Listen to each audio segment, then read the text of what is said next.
By far the best investment you can make is in yourself. If you invest in yourself, nobody can take it away from you.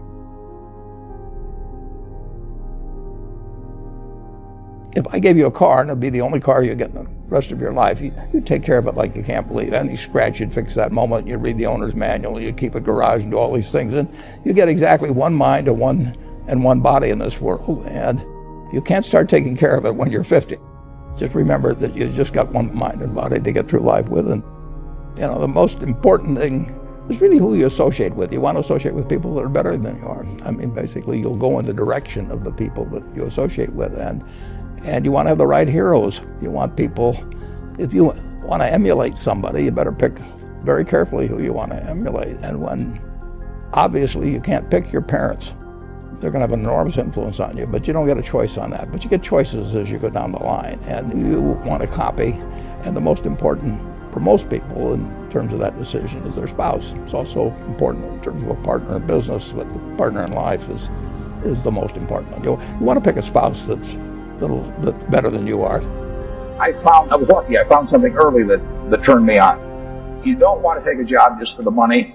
You don't want to take a job for an organization that you really don't feel good about, or work for people that you don't feel good about. You really want to be excited when you get out of bed every morning. And it won't necessarily be the job that you have 10 years later, but you'll be learning so much as you go along. And I took a job with Ben Graham, my hero.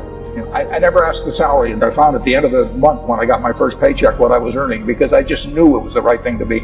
Advice I would give is to read everything in sight, and to start very young. It's a huge advantage in almost any field. I like numbers.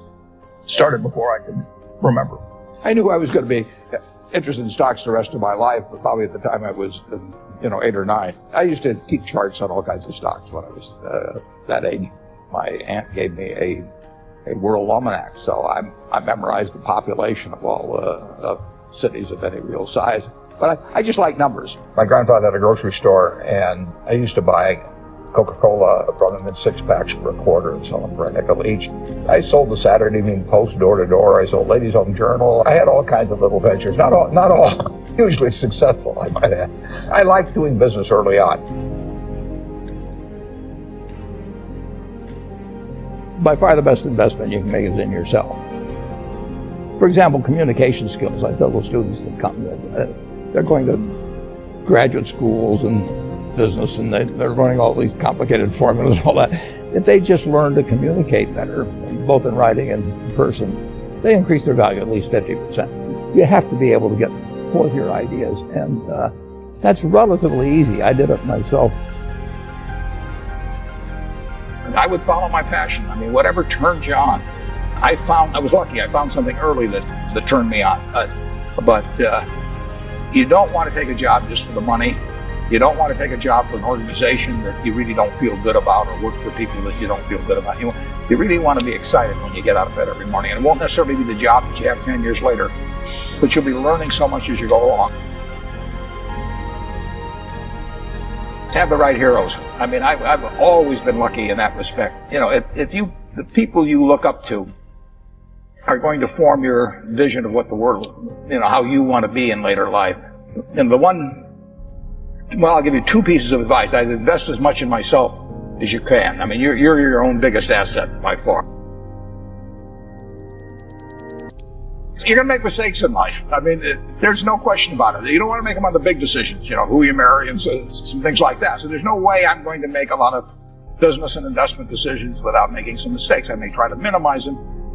I don't dwell on them at all. I don't look back. The triumphs in life are partly triumphs because you know that everything isn't going to be a triumph. And I would never get too hung up on mistakes. I know a lot of people that really agonize over them, and it just isn't worth it. I mean, tomorrow's another day, and you live it forward. Just go on to the next thing. I can certainly define happiness, because that's what I am. I mean, I get to do what I like to do every single day of the year, and I get to do it with people I like. I tap dance to work, and it doesn't diminish. It's tremendous fun. So success is getting what you want, and happiness is wanting what you get. Well, I don't know which one applies in this case, but I do know that I wouldn't be doing anything else. I mean, I do advise you, when you go out to work, go to work for an organization that you admire, people you admire, because it'll turn you on, and you ought to be happy where you are working.